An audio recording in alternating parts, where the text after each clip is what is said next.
Now, please don't approach buying a jet, your own private jet, like you would approach buying a used car, because there's people that do this. They go on the internet, like going on Auto Trader to look for a car, and they go on these websites like controller.com or avbuy.com to buy about buying an aircraft. Now, this really does make me laugh, and I get emails and messages like the one I got this morning, and this is what prompted me to do this video actually. And it says here, I'm currently looking for a private jet for a potential acquisition and wanted to check with you first in case you have something available for sale.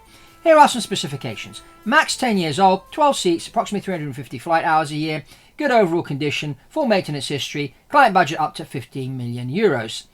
Now, obviously this is telling me that the person that sent this message is not the buyer. There's somebody that's asked them, okay? And then it says, if you have any aircraft that match these criteria, I'd love to receive details, pricing, photos and maintenance logs. Let me know what you have in your portfolio. Now, the other thing this message is telling me is that this person that sent the message doesn't have access to the databases that I have access to, okay? Now, as you know, I'm in the business of buying and selling aircraft, mainly buying aircraft for owners, okay? So I have a database with every single private jet and private turboprop in the world with the contact details of the owners and all the details about the aircraft. This database tells me what this airplane is worth, what similar aircraft has sold for recently. It gives me all this type of information. So the person that sent this message obviously doesn't have access to that kind of thing. They also haven't been paid a retainer fee, okay? So they're going out there and they're looking, and I can guarantee you the person that asked them to what they had available has gone and asked another 2 or 3 people the same question. Now, what happens in this situation? Now, first of all, this person that needs the aircraft is going about it in the wrong way, because they're asking 3 or 4 different people. They're not paying any of them, okay? So these 3 or 4 people are going out there and they're running around like crazy trying to find an aircraft that this guy's going to like, okay? And at the same time, they have to find a seller that's willing to pay them too, because they're not getting any money from this guy. So there you go. There's $400,000 or $500,000 already inside the price of the aircraft that you're not going to get discount wise, because these guys are going to be making that money and they're going to split it between them. And the guy that you asked to go and look for the aircraft, and then what happens is 2 people or 3 people will find the exact same aircraft and you'll be presented that aircraft at different prices. Now that gets really confusing and it becomes an absolute total mess. But let's say in the end, they present you an aircraft that you actually do like and you go ahead and buy it. There's been no real professional check on this thing, because the guy that's found the aircraft for you is actually not working for you. And you know why he's not working for you? Because you haven't paid him. So his loyalty is on the other side. He will find an aircraft where the deal suits him and not you. So this is why this is very, very dangerous to do this, because it could cost someone's life if you buy an airplane that breaks down and whatnot, or it could end up breaking down and taking weeks and weeks or maybe months to fix. And I've seen this happen loads of times, okay? So remember, and I know you're here on this video because you're thinking of buying a jet, which is great, because you're doing your research, and you should be doing your research and doing your homework, etc., etc. But what you have to understand is that you should really engage the services of a professional. Because first of all, the professional will be paid a retainer fee, and they now work for you.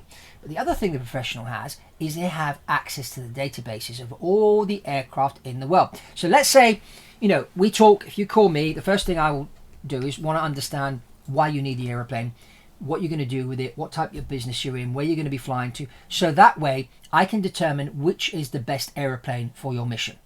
Okay, and that again takes a professional. You've got to look at, areas of the world you're going to be flying into. Are there maintenance facilities nearby that can fix that particular aircraft?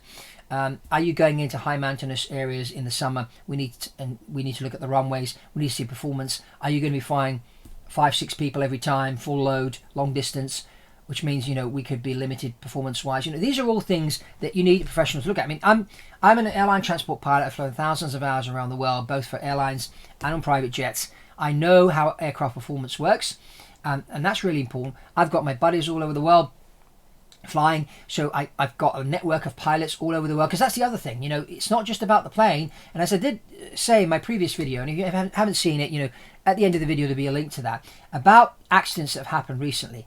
And 65 to 80% of aircraft accidents happen because of the pilot. So the human factor, the pilots, are more important than the plane. So when you come to me and I act as your aviation advisor, I will also source the crew for you and get the training organized and the management of the airplane and the maintenance of the airplane, and the SPV the airplane is going to be in, which is the best place to register the aircraft. Is it going to be a Part 91, meaning operated privately, or is it going to be Part 135, which means it's going to be available for charter when you're not using it? All these things are part of the analysis that I do to make sure that, when this airplane gets delivered and it flies, it does its job. And if it does break down, because all planes break down, it can be fixed quickly.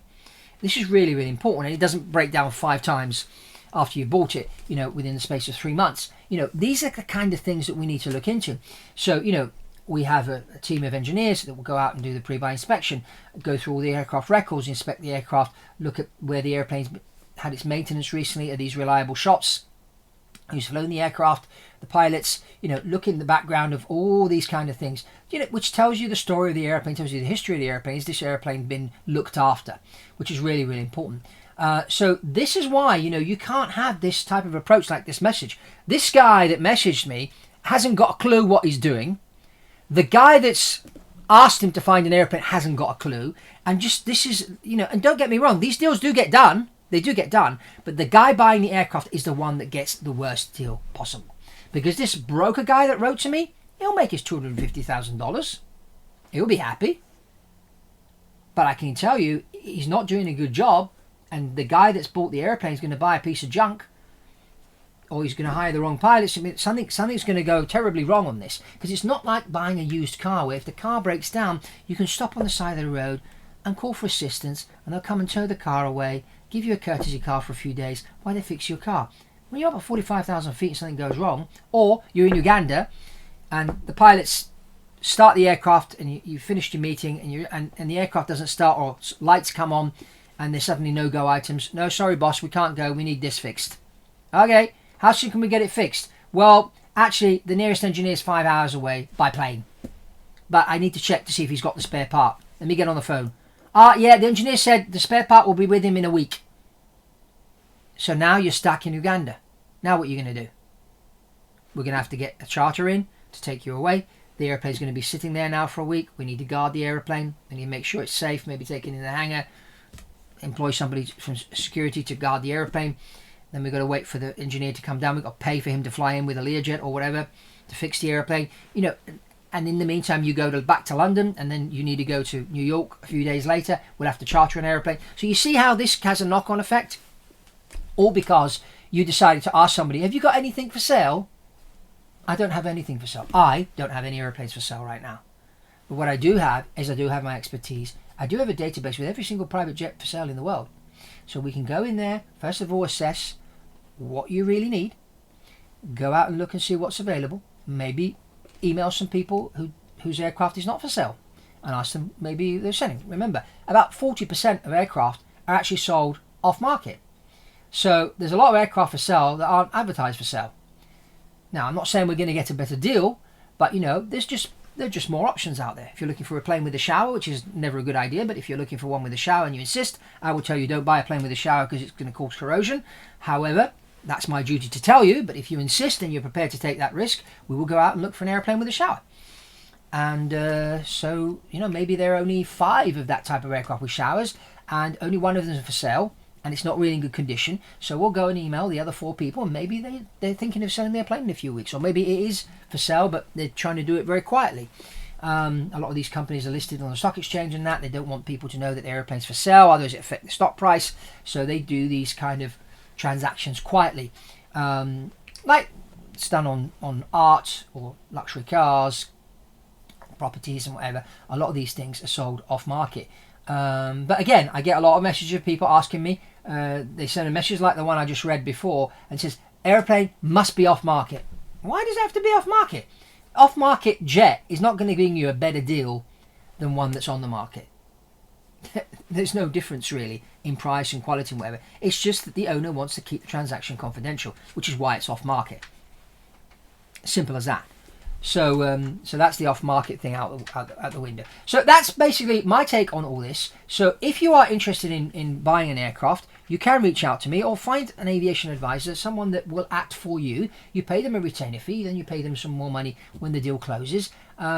What I will do is I'll make sure we'll get all the pre-buy inspection done. We'll bring in aviation lawyers, because aviation lawyers is another important one. What you don't want to happen happened to somebody a few years ago. They bought an aircraft and 3 months later the real owner knocked on their door with all the paperwork to prove that they own the aircraft.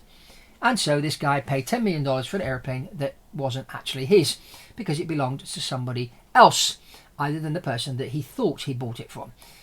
So you've got to be very, very careful with the legal side of things as well. So we work with aviation lawyers that have been doing this for many, many years. We work with a good company to do pre-buy inspection, and we look at who's done the maintenance or whatever. We look at hiring pilots for you. We look at management and where the airplane's going to be maintained. Where's the best jurisdiction to register the aircraft? All these things are important. You mustn't just look at just the aircraft. We have to look at all the rest. And even on interiors, for example, a lot of people will say to you, "Oh yes, you need a new interior." But very often you just need to tweak the interior, or maybe it just needs a deep clean, and that's it, which costs you maybe $20,000-$30,000 for a deep clean, instead of spending $1 million or $1.2 million on a new interior. But you got to be very, very careful, and that's why it's important for you to hire somebody. And when I say hire, you pay them. Okay, and in the agreement it says that they don't take any money from the other side.